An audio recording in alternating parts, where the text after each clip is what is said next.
సమాజంలో చిన్నారులకు రక్షణ లేకుండా పోతుంది. ముక్కు పచ్చలారని చిన్నారులను సైతం కామాంధులు వదిలిపెట్టడం లేదు. ఎంతో భవిష్యత్తున్న వారు కామాంధుల బారిన పడుతున్నారు. పోలీసులు తెలిపిన కథనం మేరకు వివరాలు ఇలా ఉన్నాయి. సైబరాబాద్ పరిధిలో కూతురు, కుమారుడు. కూతురుకు 8 సంవత్సరాలు, కుమారుడుకు 7 సంవత్సరాలు. అయితే ఒక కుటుంబం అక్కడ నివసిస్తుంది. కూలీ పనులు చేస్తూ కుటుంబాన్ని దంపతులు పోషించుకుంటున్నారు.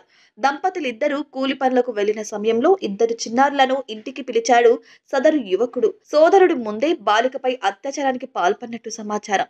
ఈ విషయాన్ని ఎవరికైనా చెబితే చంపేస్తానని చిన్నారులను బెదిరించాడు ఈ నిందితుడు. ఈ క్రమంలో బాలిక అనారోగ్యానికి గురవడంతో ఈ విషయం బయటపడింది. ఈ విషయం గురించి ఆరా తీయగా తల్లిదండ్రులకు వాస్తవాన్ని చెప్పారు చిన్నారి తమ్ముడు. ఇక చైల్డ్ వెల్ఫేర్ కమిటీ సహాయంతో సైబరాబాద్ పోలీసులకు ఫిర్యాదు చేశారు తల్లిదండ్రులు. పోలీసులు కేసు నమోదు చేసి దర్యాప్తు జరుపుతున్నారు.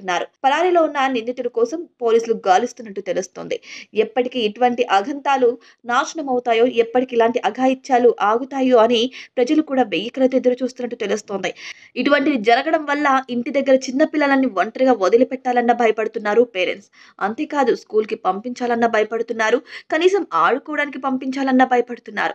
ఇటువంటి పరిస్థితుల్లో వారిని జైల్లో పెట్టాలా? లేకపోతే ఇంకెక్కడ పెట్టాలన్న రీతిలో పేరెంట్స్ అయితే క్వెషన్ చేయడం అయితే జరుగుతుంది.